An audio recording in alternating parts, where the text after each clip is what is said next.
Welcome! Today we will be making 2 pasta dishes. This would be enough for a large dinner party. Just scale down the ingredients. It's actually for one night at an Italian restaurant in Seoul, South Korea. Now most of us buy a pound of pasta and then just boil it and open up a ready-made can of sauce to put on top. In this example, they show simple ways to make a healthier, truly unique pasta sauce and put wonderful things in it. Final cost, around $15 per plate. Eat in. How long should you boil this pasta? Ideally, 8 minutes, since we will be cooking it a bit more during the procedure. This pasta is linguine, made of the same ingredients as spaghetti, only flatter. 8 to 10 minutes is just enough time for the hardness to be gone, but still soft enough to absorb all the flavors and melt tenderly in your mouth. Spread it out first. Take away the rejects like discolored or broken pieces. Spin it in water that has just reached the boiling point. Chopstick stir and then use a strainer. Fork on the side of the pot won't work if you wish to get rid of the right amount of water. Now it's done. Play with it. Pan it out, a little olive oil, and toss. That way it won't stick together. Fresh red beefsteak tomatoes that are barely ripe, core, X on back, and get enough to flash heat in boiling water.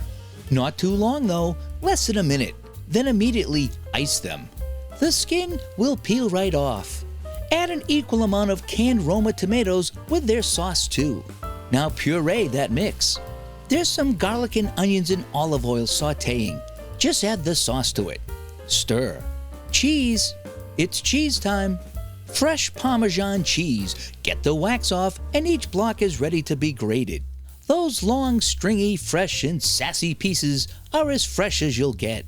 Fresh sweet or Genovese basil sprung from the sprig moments ago. Boil it just a bit, mostly to make it clean, then ice it. Basil is like a baby. It needs some discipline. Now crunch it into balls and then in the blender add some pine nuts, also known as pignon or pinoli, and olive oil. Frap the ingredients into a high viscosity smooth paste. Cover the Parmesan cheese with a thick layer, then crush some garlic to add to the mix. Play with it, knead it, toss it. It is the food of the gods. Arrange this cheesy, luscious mix into pans. This is the pesto sauce. Now add some fresh chopped basil to the tomato sauce mix, which has been sautéing for about an hour. Let it simmer for a few minutes, then separate into smaller quantities. Having already chopped the other flavors, add some olive oil to a pan. And sauté first the onions, mushrooms, peppers, and meats. Flip it around, jumble it up. Add some hot water, and play with it some more. Let it flame, just for fun, flambe. This will be for one customer, so add some tomato sauce to the mix. A portion of linguine, fresh basil, and parsley yet again. A cube of butter, and more cheese. Flip it a bit, making sure all the ingredients blend together and cook at the same time. Now twirl some onto the skewers and plate it. Nope, not enough for me. I'm gonna need like 3 times that amount. Yeah, keep it up. Keep it up. Now some sizzling sausage on top. Almost there. Yes, more cheese, more greens, and that would be one course of my meal. Now for the vegetarian dish with a completely different taste. Garlic and olive oil has been sizzling for a while, some fresh potato cubes, and now you know this can be a meal. All we need is, yes, linguine, a starch symphony of delectable flavors. More butter, basil, salt, pepper, and that pesto sauce would be perfect. There it is, pesto magic jumping around in the pan, soon to enter my mouth. The anticipation is killing me. I can taste it through the screen and smell it through the speakers. Top with fresh mozzarella balls and some pearly tomatoes, and more cheese. Both dishes are ready at the same time due to all the prep cooking. What a perfect meal to enjoy with someone special. Perhaps a hot date, an old friend, your boss, or a parent. That sausage is fascinating, but don't examine it too long or it might ruin the mood. Whoa, what's up with all that linguine on your fork? You're gonna ruin this meal trying to stick it all into your mouth at once. No napkin can save you now. I know you're hungry, but slow down. Remember, this is a fancy Italian restaurant, and you're about to ruin it by stuffing your face so sloppily. You too, pesto eater. All the ingredients have the best of intentions, and it seemed the chef did an excellent job attempting to tantalize your palate. So enjoy, but mind your manners. Birria is a meaty stew which originated in the Jalisco state of Mexico. Today, we will go through the steps to make a taco platter and a barbecue beef platter. Start with perfectly ripe vine tomatoes to be baked or grilled. You can use the bone meat of goats, lamb, or beef. These beef shoulder short ribs and shanks have been frozen, so warm to room temperature in water. Flip the tomatoes after a couple of minutes, equal time on both sides, set aside to cool. Once the bone meat is thawed, it is time to add the tender chuck roast or sirloin of beef to the recipe. Remove most of the fat and cut into equal-sized chunks. Grill these evenly for a few minutes on each side. They should just barely be pink in the middle. The bone meat should also be grilled and flame torched. This surely looks like fun, but a bit dangerous. When done, gather all bone and soft tissue from the grill and put into a metal bowl. Add the grilled beef tenders as well. Use the same grill to saute slivered onions, and when browned, set aside. Now for the marinade made with guajillo, chipotle, and ancho peppers. They have been dried, so cut them open and remove the seeds. Most people think the seeds are the spiciest part of a chili pepper, but it is actually the light, fleshy part holding the seeds, known as the placenta, that's spiciest. Rehydrate the skins in water. When they are soaking, prepare your spice mixture using cloves, cumin, pepper, salt, and thyme. Oregano and marjoram can also be added. Fresh garlic and red onions are thrown in because they must be fresh.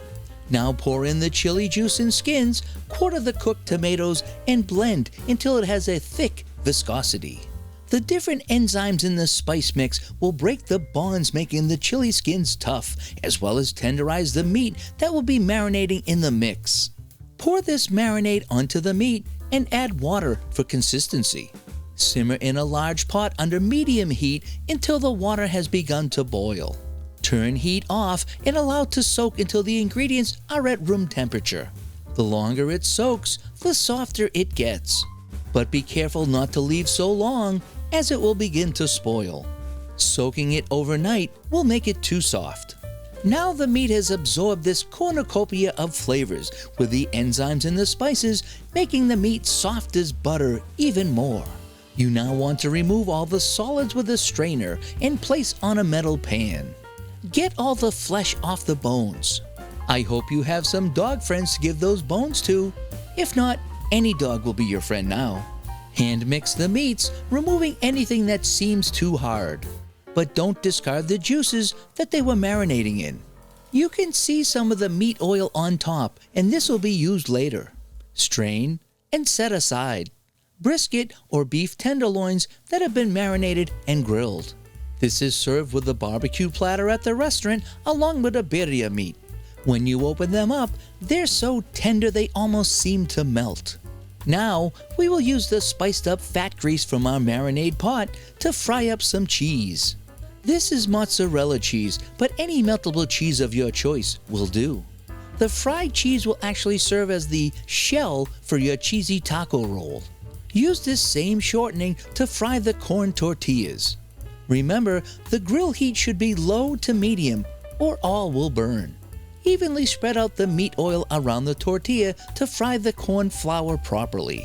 Add some uncooked cheese and spread the beef on top for that half of the tortilla. Add diced red onion and cilantro. For my taste, I would use a lot less. Top with sour cream and chipotle spicy cheese sauce or another type of sriracha. Use a smaller tortilla for the bite-sized tacos. Fry it up in the same way. Add quesadilla cheese, which is like a combination of mozzarella and Monterey Jack cheese. Now put the meat on top of the fried mozzarella already flipped on the grill. Add some to the mini tacos and add the greens and onions to taste. Let this cook a bit. You are now ready to fold and flip your giant birria tacos, your cheese rolls, and your mini tacos. Cut the giant ones for neater feeding, but no one has ever eaten a taco without getting at least some on their face, hands, and clothes. So roll with it and have fun. Serve with some consommé, topped with onions, cilantro, and lemon juice. Makes the perfect dipping sauce. Add some greens for flavor, such as lettuce, cucumbers, fresh tomatoes, corn, and maybe taco sauce. Wow, you can actually see the greasy flavor permeate through all the ingredients when the taco is squeezed. This plate includes french fries, grilled onions, and soft bread. It serves 3 for $40. The barbecue platter has brisket, pulled marinated beef, mashed potatoes, pickled cabbage, grilled onions, and an assortment of fresh rolls to add them to. This is the very definition of a decadent delicacy brought to you from a Mexican restaurant in Seoul, South Korea.